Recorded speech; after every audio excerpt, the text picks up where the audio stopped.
Once beating the original FNAF games, you're given the ability to take on the game's hardest challenge, also known as the Max Mode. These challenges are by far one of the hardest things I've ever done in gaming. I'm not joking. FNAF Max Modes can honestly be described with one word: painful. So which one's the hardest? Well, we won't know until we dive right into this video. Now, I'll just preface, this is obviously all my opinion. I'll be ranking these on how hard I struggled, how long it took, and the pure skill or RNG it takes me to beat the Max Mode. This video honestly took way longer than it should have, so I would appreciate if you'd give this video a like, but only do so if you truly believe this is high quality content. So thank you, and let's begin. What on earth are you doing there? Did you get the memo? The place is closed down, at least for a while. Someone used one of the suits. We had a spare in the back, a yellow one. Someone used it. To start, we have FNAF 1's 420 mode. The original, the classic, once believed by Scott to be unbeatable, now turned into a complete joke. Honestly, this mode is easier than the base game in my opinion. Let me explain why. This is because with the right strategy, 420 is turned into a constant loop, and as long as you follow the loop, there is genuinely no way of dying. Now, what is that strategy? Well, it won't make a lot of sense unless we dive into something we like to call movement opportunities. Movement opportunities are quite simple to understand, and you probably already have a solid guess as to what they are. They are the opportunity for the animatronic to move. Movement opportunities work like this. Every 5 seconds, the animatronics pull a random number between 1 and 20. If the number is equal or less than the animatronic's AI, they'll move. If it's higher than their selected AI, they won't move. And there comes the difficulty. Since the animatronics are set to 20 AI, they have a 100% chance to move every 5 seconds. Now, this only applies to Bonnie and Chica, as Freddy and Foxy move much differently. They rely on camera stalling. See, to avoid Foxy, you need to constantly check the cameras.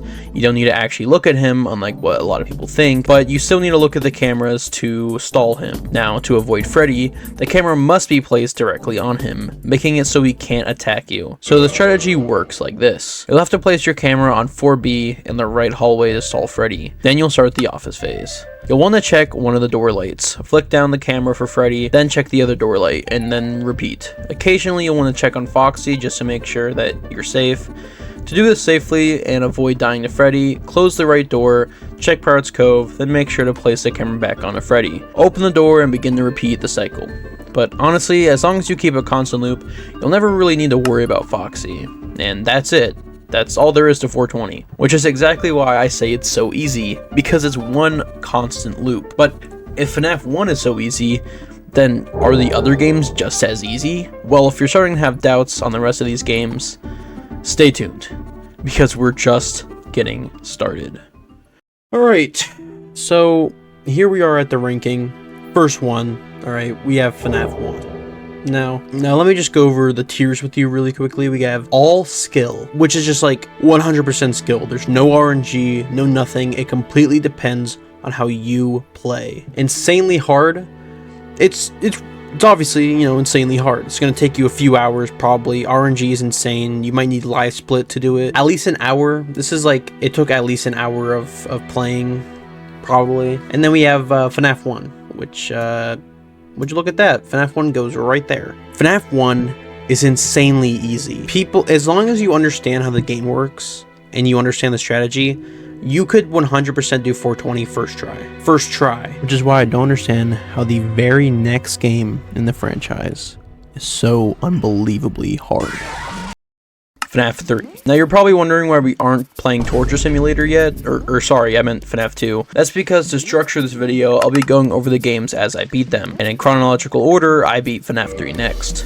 Now, for anyone knowledgeable on FNAF 3, you're probably wondering why I'm even covering this game, because there is no custom night. And you'd be correct, but there is a nightmare mode, and with the added-on extra challenge of aggressive AI, we have what the community likes to call aggressive nightmare mode. Now, despite there only being one animatronic that can actually kill us, he is plenty for us to deal with. The Springtrap is insanely fast, and unless you literally sealed the vent before he got inside, you're dead. Oh fuck, he got in the vent. Oh my god. because he's just too fast to close the vent after he's already entered. And other than the vent snares, we only have one way to get him away from us, and that is with the audio lures. But screw the lures, because he already has a 1 in 7 chance to ignore it. And with it constantly breaking down, you need to play the night perfectly. And on top of playing perfectly, hope you get some great RNG.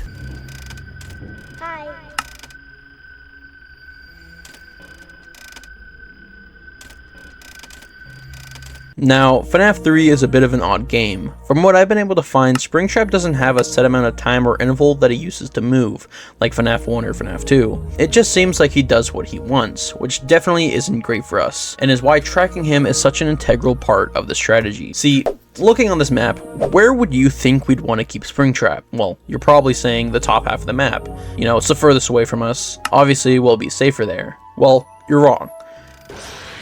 Doing this will most definitely result in your death. Why? It's simple. The vents. See, almost every top room has a vent that leads straight to your office, and get unlucky, it's game over. The optimal area you want to keep him in are these 4 cameras down here. There's only one vent that you can easily keep closed, and if he does appear in front of your office, you'll have the chance to lure him back. Now, how do you go about tracking him? Well, at the beginning of the night, immediately seal this northern vent here and track whatever camera he's on. But make sure to never click on any of these cameras, as you will most definitely be attacked by a phantom animatronic. Every time a phantom attacks you, they'll trip your ventilation, which speeds Springtrap up, and every phantom jump scare also gives him the chance to teleport forward. Since you can't look at these cameras, how do you keep track of him? Once he's past cam 9, sit on cam 9 but seal the vent at cam 7 and wait for audio cues. When he's in this section of the map, there won't be any danger music, but once he enters cam 5, it'll play a soft danger audio. If you hear this, immediately swap to cam 5 to track him visually. Once he enters cam 2, the audio will get noticeably louder.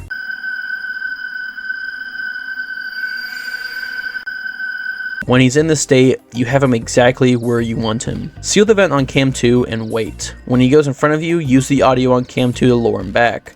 Assuming he doesn't ignore you, he should go back to cam 2.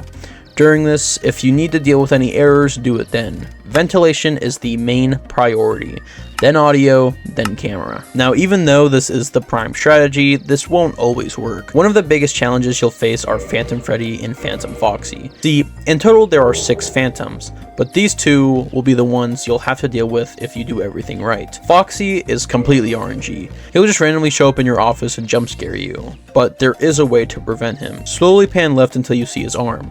Once you see him, immediately go back to your cameras and wait a few seconds until he disappears. This should honestly always work. Phantom Freddy will randomly appear. As long as you aren't AFKing, and you shouldn't be at all throughout the night, you'll never have to worry about him. If Phantom Foxy spawns super early, sometimes it's more beneficial to just tank the jump scare, same with Phantom Freddy. This is because Phantoms can only jump scare once throughout the night. Once they do, they'll immediately be disabled for the rest of the night. Do everything right, and avoid horrible RNG, and the night should be complete.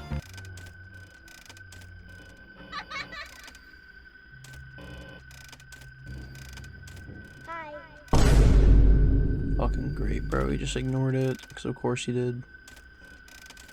Oh, and it just turned 5. I just have to survive a minute. Just a singular minute, and the night is done. Oh, fuck.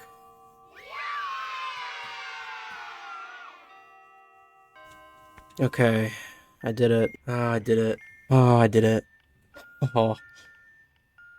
Oh my god. There we go. That's the 4th star. That's all I needed. That's all I needed. Now, in my experience with this challenge, it only took me about 30 minutes of attempts to beat, but that's not to say this challenge wasn't hard. In those 30 minutes, I got 1 5 AM run, 3 4 AM runs, and the rest were lost before 2 AM. Even on my final attempt, I rolled horrible odds, and Springtrap ignored the lure, and I couldn't retry because my audio lure needed to be repaired. So for 50 seconds, I sat there opening and closing the camera, just hoping. Thankfully, Springtrap, for some reason, didn't enter my office within those 50 seconds. He just chilled outside, probably staring at me or something, I don't know. But let's just say, for whatever reason, Springtrap decided to enter my office, and ignored my attempt at frame-perfect camera flips. I could have died. And honestly, if I did, I wouldn't know how much longer it would have taken me to get back to this point. Thankfully, he spared me, which was perfect, because the next FNAF mode would genuinely take me almost 17 hours to complete. Alright, FNAF 3 Aggressive Nightmare. I have heard from so many people that the RNG in this game is immeasurable, and it's like severely hard. In my personal opinion, I got this done in less than 30 minutes. To be fair, in those 30 minutes, I did play quite a bit of attempts. In my experience, it was kind of easy. Okay, I'm just gonna be honest, maybe I just got insanely lucky, but I was really not having the same issues that everybody else complains about. Could this change in the future? Probably, as I play it more. This will probably change. But for now, I think I can comfortably put FNAF 3 at kind of easy. Next up, I just want to rip the band-aid off and get the pain over with. Sister Location. Easily the one you'll spend the longest on. This night is pure skill. Every time you die, you know it's your fault. Forget RNG, it has no purpose here. When you die, it's all your fault. You didn't hear the audio cue. You didn't preserve enough power. You didn't flip fast enough for Yendo. Whatever it was your fault.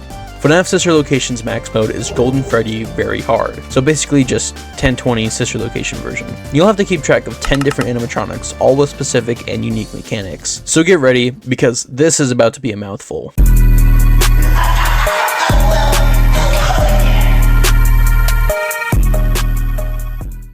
Now the power math thingy doesn't make any sense to me. For my simple brain, when door or camera up, power goes down.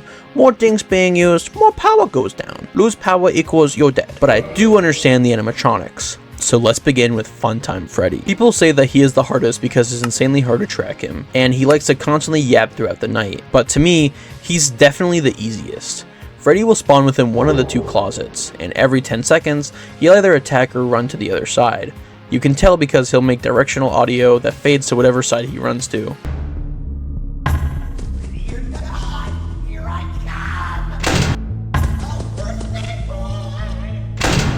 Personally, in my mind, I was able to perfectly track him almost always. Of course, occasionally I would forget or panic and think he was on the other side, but to me, he was never a main issue. For some reason, I was just so good at tracking him. Mentally, I don't know. He has two different attacks though. Both are announced with voice lines. When attacking on the same side he's on, he'll say this line. Go get him! When attacking on the opposite side that he's on, he'll say this line. Ready for a surprise! Just close the door before he throws Bonbon into your room and you'll be okay. Once you get into a flow Kirkenuan state, it's almost like you can't be touched. Your brain will almost sync with his body, and at that point there's no way you can die to him. Now, Ballora. Ballora on the other hand can be quite difficult if you don't understand her cues. She has 4 stances: silent, distant, moderate, and attacking. She'll constantly be in the hallways moving between the two. You'll have to listen for her cues, and when you hear her attacking music, which is when her music is at its loudest, shut the door she's on and wait for her to slowly move away. As the night progresses, she'll move more often and faster, but by that point, you'll be able to tell the difference between the stances and know when she's about to attack. Biddy Bab is in the vent in front of you. They'll slowly move forward, and once they're ready to attack, you'll hear a distinct vent bang.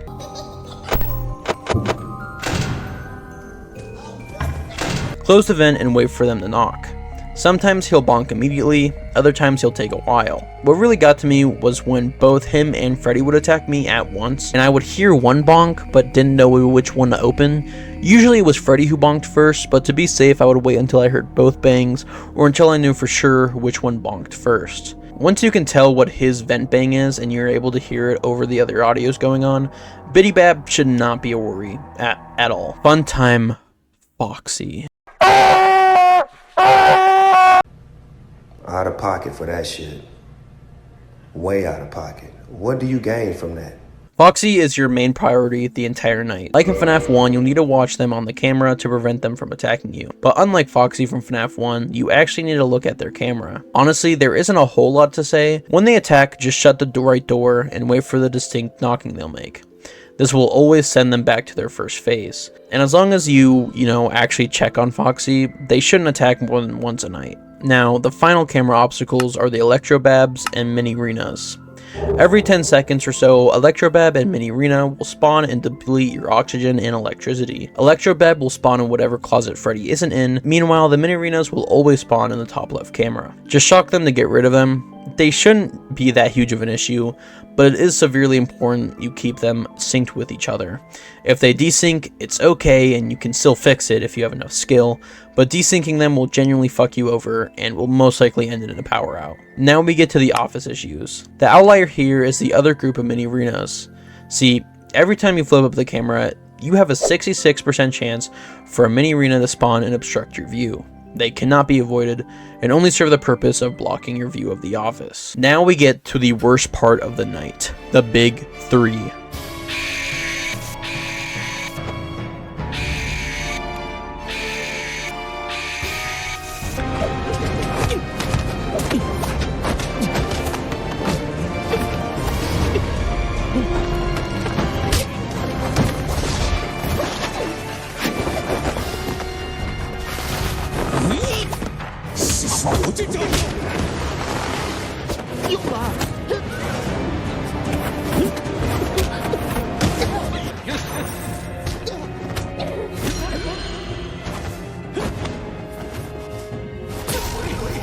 Lulbit, Bonnet, and Yendo. These three are a perfect puzzle to fuck you over, and all complement each other's mechanics. Lulbit will occasionally spawn on the monitors in front of you. Type LOL on your keyboard to get rid of her. If she appears on all three cameras, she'll lock you out of the cameras and prevent you from closing the doors. And God forbid she does this as Yendo spawns, you're cooked. Yendo works exactly like Golden Freddy in FNAF 2. He'll occasionally spawn on your office, and he'll drain your oxygen at absurd rates. If you don't flip your camera up faster than a second, he'll kill you. And that's where the issue comes. Because if Lulbit brings your camera down as Yendo spawns in the room, unless you can type LOL and bring up the camera in less than a second, you're fucked. Lastly, Bonnet. The bane of my existence. The worst character to ever exist, point blank. I don't know how many times I've died to this animatronic.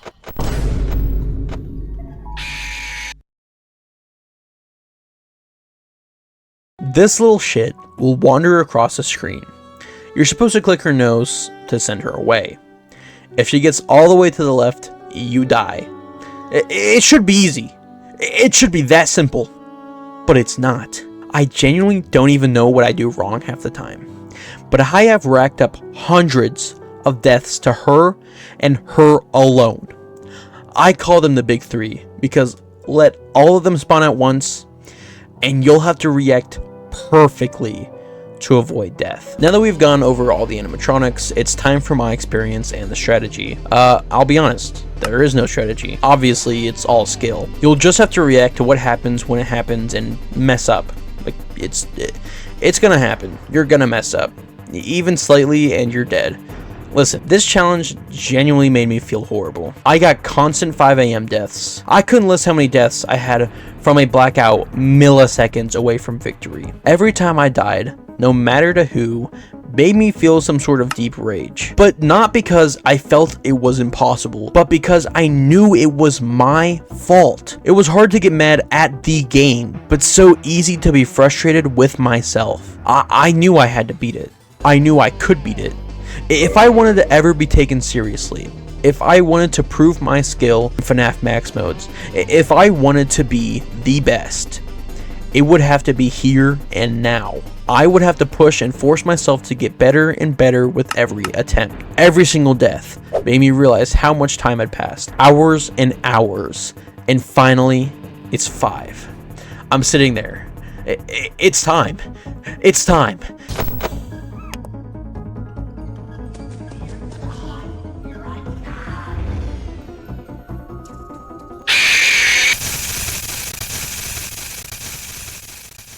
I felt drained. I felt broken. I felt unmotivated. But I didn't feel unmotivated to beat it. I felt unmotivated to finish the video. No background noise, no dinner, no girlfriend, no friends, no bathroom breaks. I had to block it all out of my mind for one day and lock in.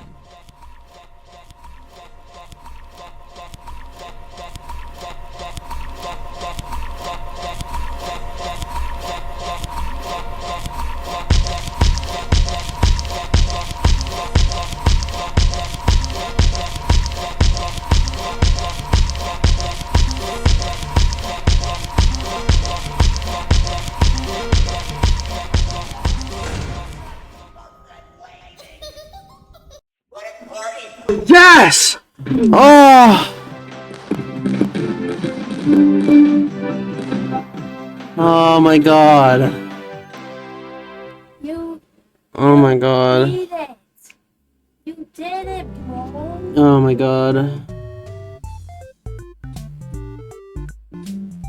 Oh my gosh. Man. I literally told myself that was the last one I was gonna do tonight because I have to package Mason's stuff before he gets here. Get ready, Mason's presents ready. I was told myself this was gonna be the last one I play.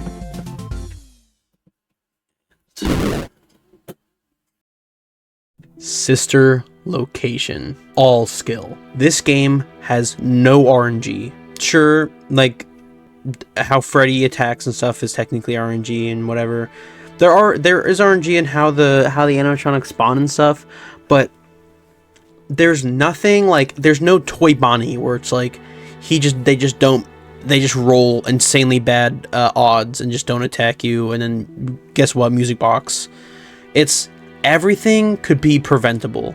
If you died, ultimately it was probably your fault. So all skill. This mode, I was genuinely I probably mentioned this earlier. I'm recording this separately from the script and stuff, so this is just like fresh opinions off the top of my head. Sister Location took me, I think, just under 17 hours to beat, and that was non-stop playing. At first, I did kind of have YouTube, but after the second hour mark, I completely cut it, and it was just me staring at my screen for 17 hours. Playing for FNAF Sister Location.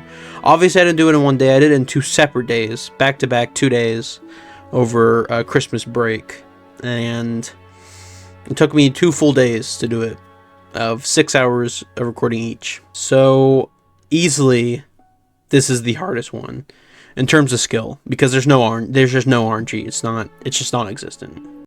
All right, okay, no more teasing. Let's get it over with. Finally, I'd put this game off for long enough. Honestly, it was either this or FNAF 4, and I'm way too much of a pussy to play FNAF 4. And on top of that, I couldn't be bothered to touch Pizza Sim yet, because I hate that game. And honestly, I was kind of tired of sitting in silence. So I knew I needed to play one that I didn't need to really hear audio cues for, so I could watch YouTube at the same time. And thank God FNAF 2 was here, because both Pizza Sim and FNAF 4 require heavy hearing to beat them. So with that goat Goblin and his high stories, it was time to take on the worst FNAF Max mode of all time, FNAF 2's 1020. Now, other than being the fandom's favorite, FNAF 2 is unique in its office setting.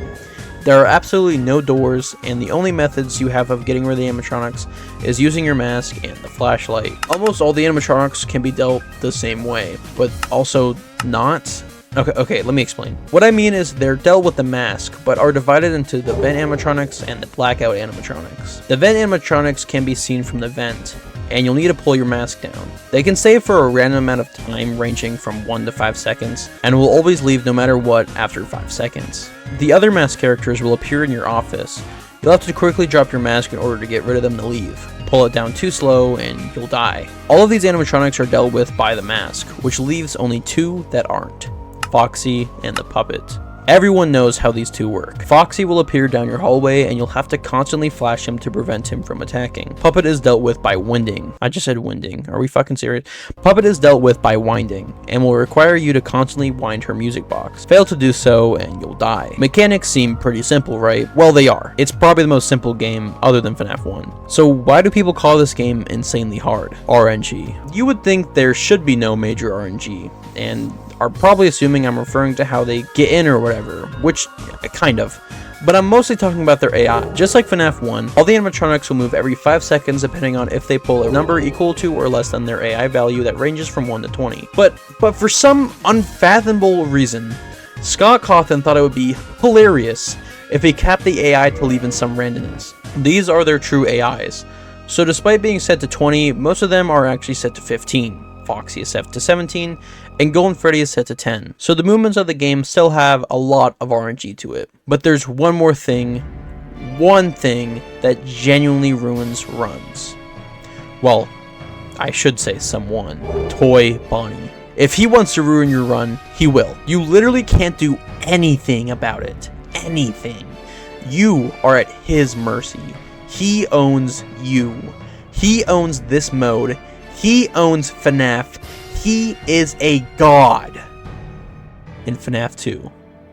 If he was the god of being a bitch, that is. The issue is that he is a hybrid of both vent and blackout animatronic, meaning he'll sit in your vent and wait before initiating a 5-second blackout. So not only does he have the longest blackout, but his chance to move into your office is completely random. It's RNG! If he rolls horrible odds, you're dead to either Puppet or Foxy, because you can't just ignore him. He'll maul your ass. Here I was going to explain him, but I literally can't without blowing a fuse in my brain. So here's the Bones 5 explaining his movement opportunity when in the vent. Also, the Bones 5, if you're watching this, I love you, dude. I love you. Huge inspiration. When the animatronic is present, which is always, the chance becomes 1/3 every second, making an average Toy Bonnie wait time of 3 full seconds. This not only drains the music box, but also makes Foxy way more aggressive and hard to deal with. 1/3 chance every second is ridiculous! And you would think, hey, 1 second ain't that bad. But it is when he fails 4 times in a row and wastes a total of 10 whole seconds. The most he can sit in a vent at a time is 8 seconds. If you roll horrible odds, you could be sitting in the vent for 13 seconds. And if you have a max box, the box will wind down every 16.5 seconds. That is if you had a max full thing. And so let's say in some odds you somehow avoid Foxy killing you. If Toy Bonnie genuinely sits in your thing for 13 seconds, you're done. Now let's go over the strategy we'll be using for 1020. The right vent camp strat. More specifically, one that takes advantage of Foxy's specific interval timings. Let me explain what the right vent camp strat is. Remember before when I said the vent animatronics will always leave after 5 seconds? Well, every blackout is roughly 4.5 seconds long, so wait another half a second more, or until the office is barely visible in the mask's eyes, will negate all vent animatronics and basically eliminates needing to go to the left vent, meaning when done in the mask, you'll only have to check the right vent for Toy Bonnie. We'll do this by winding between 1.5 and 5.5 timings. Then we'll drop the camera between 5.5 and 6 second timings. This is because Foxy can only attack us on specific timings. Once we deal with the blackout, it should be around the next 1 second timing. Quickly flash Foxy, then check for Toy Bonnie, and then flip and wind the music box, and repeat. It's important that you never fall out of the cycle, because falling out of the cycle will most always end in the death to either Withered Foxy or Puppet. If what I just said did not make any sense, which honestly I wouldn't be surprised if it didn't really make sense to me a whole lot, go watch either Shooter 25's breakdown of it, because he came up with the strat, or go watch the Bones 5 FNAF 2 AI breakdown. He goes over the strat as well. So credit to both of those two people. I have been trying to beat 1020 forever, and it genuinely felt impossible. I was going to just give up, but then when making my FNAF World video, I had the realization of how I had been handling these challenges. It ached me. It occurred to me that I needed to beat FNAF 2. If I couldn't beat FNAF 2's 1020, what was the point? This video would be useless. My channel would be useless. I would prove nothing. I would just be seen as another guy who tried and failed. Another guy who gave up when pushed too hard. I would be seen as just another guy. But I wasn't about to let that happen.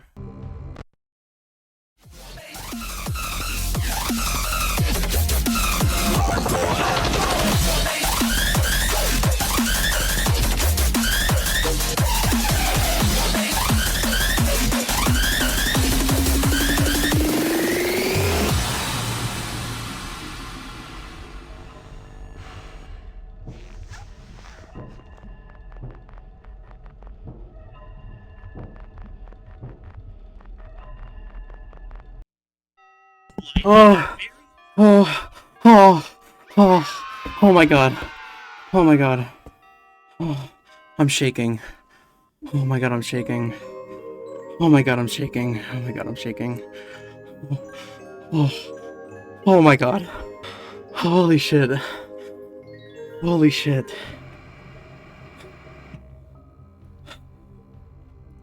I did it. Huh. Oh, I did it. You know, the reason I reacted so hardly there was ever since FNAF 2 had came out when I was like a kid, right? I had always wanted to beat 1020. It was always just a fascination of mine. Um, because it was like, you know, you get the flexing abilities, you get to say you did it, and everything. But I was a mobile player, and mobile sucks. And even when I got my computer, I just never had the ambition to push myself to actually beat the game.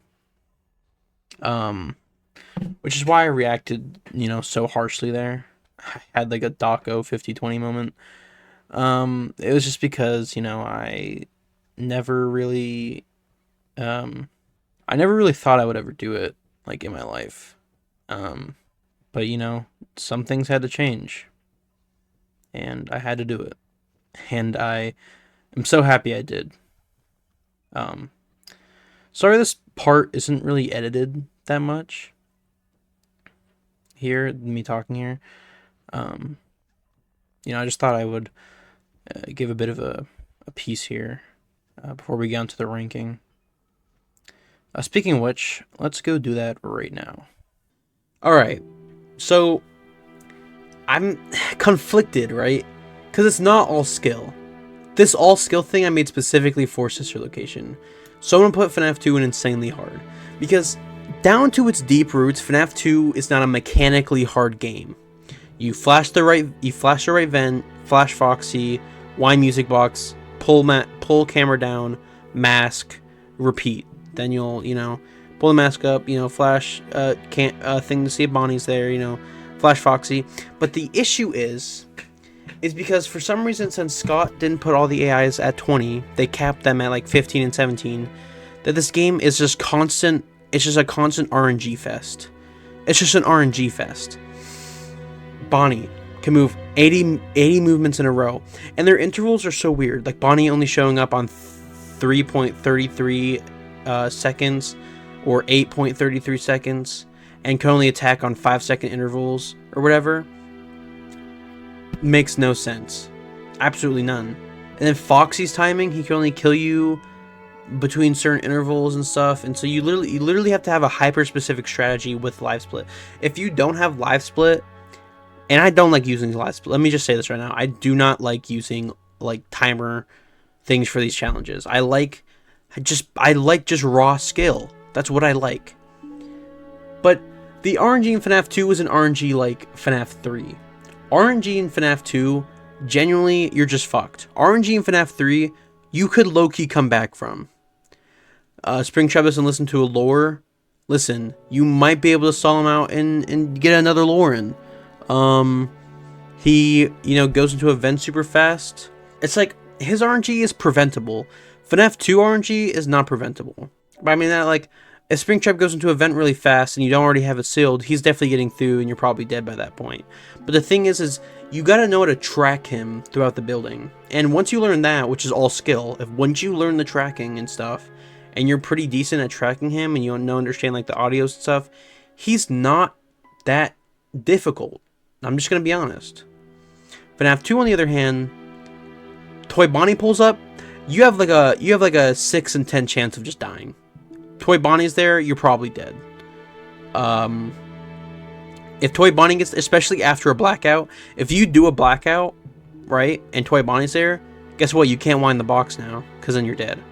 So you have to hope that you have enough music to wait until the next 5-second interval or whatever to then pull the mask up, get Toy Bonnie out of the way, to then resync you in that 1.5 to 5.5 timing, and then you still at that point have to hope that Foxy doesn't bumfuck you, or the marionette has just enough juice left, and you were just quick enough that you were able to either flash her to stall her, or that she just didn't attack you. You have to be bumfuck lucky.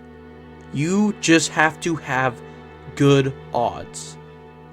And guess what? If you don't, you're fucked. So, okay, we're here. We're at the horror bit now. Five Nights at Freddy's 4. The worst game of all time. Not because it's bad, but because it's scary. I still piss my pants to it today.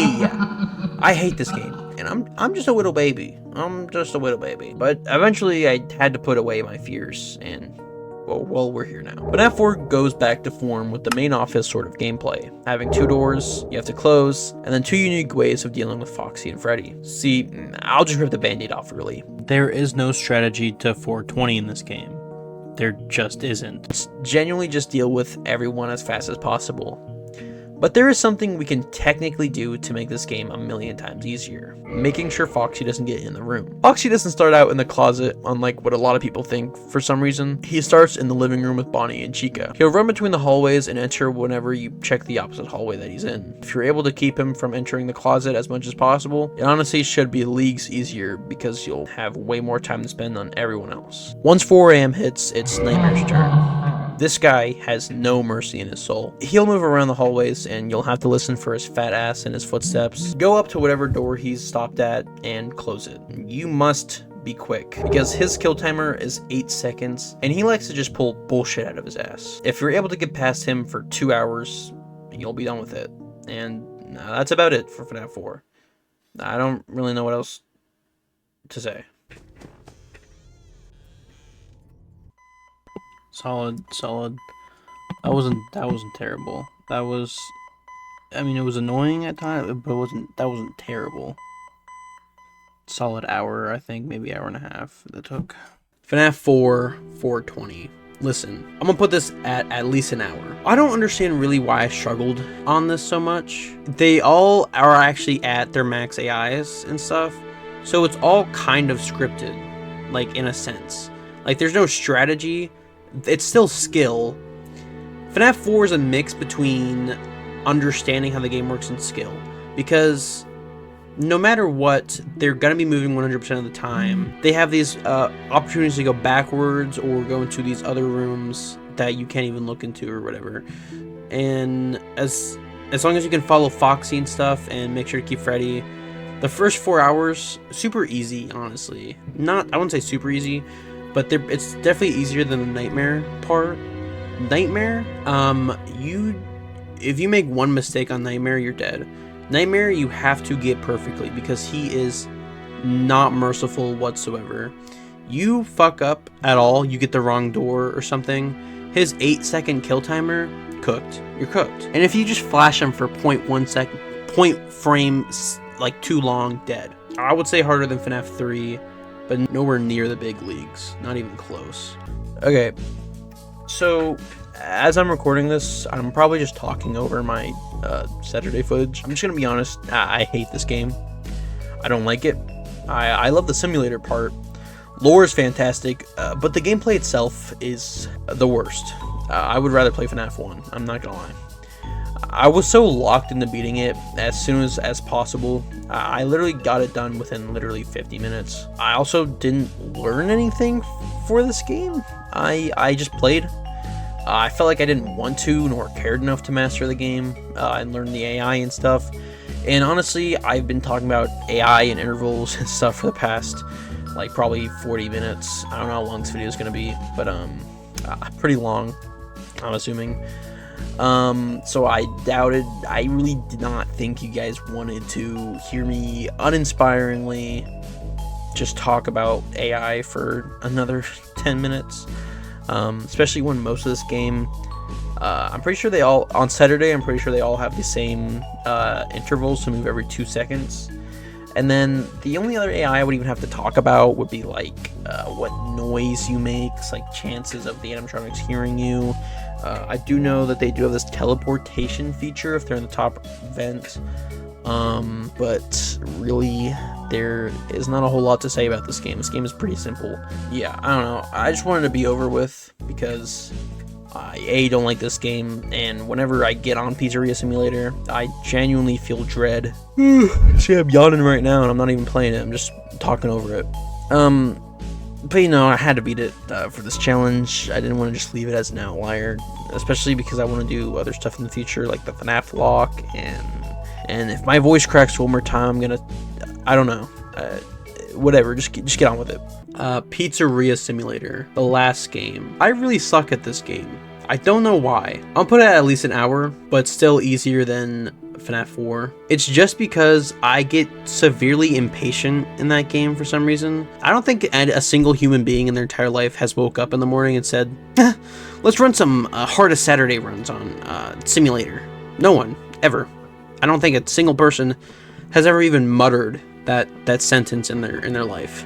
What's annoying is, like, you'll be mid-task, you'll hear them right beside you, and you know you don't have enough time to finish the task before they kill you. So you turn off everything, you're just like, fuck, I'm just gonna have to, you know, have to restart the task later.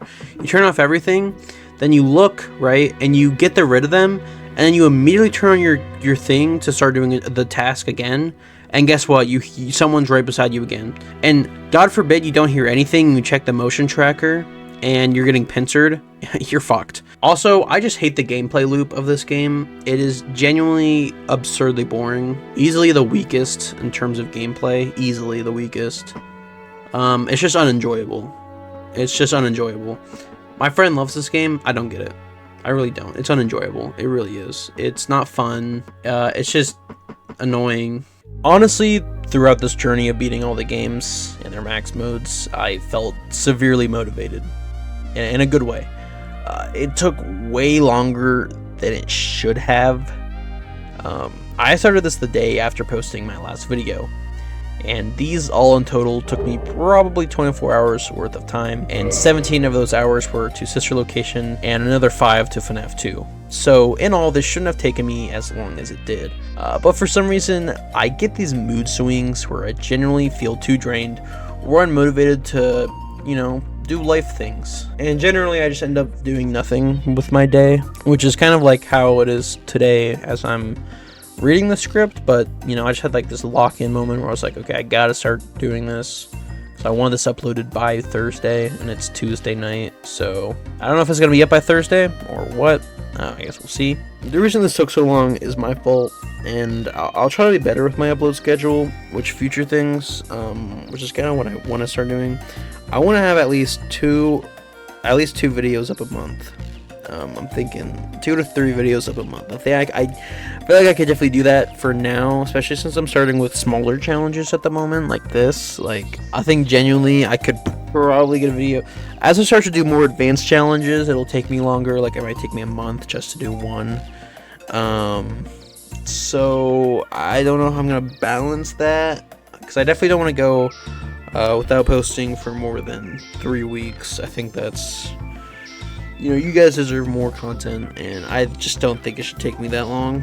So if a challenge does really just end up taking like too long for me, I'll probably just end up making some smaller challenge I can do real quick, get pumped out there, you know, still some high quality, but maybe not something as intriguing as the rest. So that's another thing I'm gonna try doing with that, is maybe try doing 2 challenges at once, so maybe I'm a bit more motivated in that way.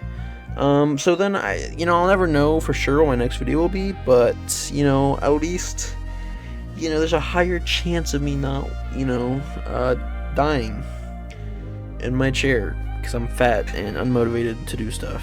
Anyway, I don't know, I'm not a victim or anything, it's just my fault. I just need to get better at, you know, I'm gonna get out of here. If you did like this video, and you thought it was high quality content, you know, share it around, you know, drop it in your Discord, be like, hey, new FNAF YouTuber just dropped, or something, man.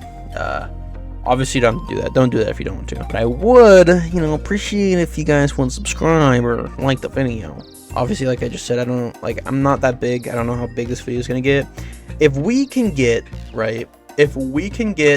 100, oh my god, I don't know what just happened to me.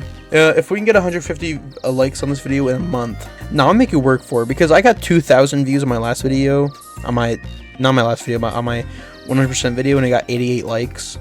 If we can get 200 likes on this video in a month, I will do whatever the most liked comments challenge is. And I'll put a deadline for myself. I'll have to get that challenge done before my birthday, which is March 28th. So that would give me about 2 months to complete. So at the end of January, I will check and see what the most like comment is. If we hit the like goal, that is, I will do the challenge before my birthday. And if I don't get the challenge before my birthday done, you know, there'll be a punishment for me. I think that's fair, especially because, you know, I know how YouTube is. You guys are cruel and unforgiving, and I bet the most like comment is gonna be. Also, let me just set some rules here. It's not gonna be shaving my head. It's not gonna be face reveal because I don't have an issue showing my face, really.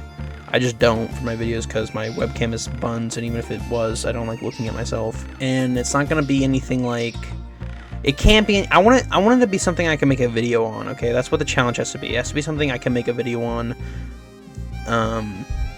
That's it. It could be like a FNAF Max mode. It can be some random game I've never played. It can be really anything. Just like do something. Too long. My outro is getting too long. I need to get out of here. My food gets cold. So I don't know. I'm just yapping to myself at this point.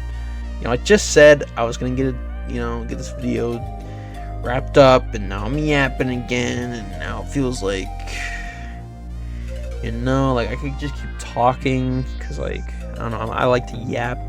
Okay, bye.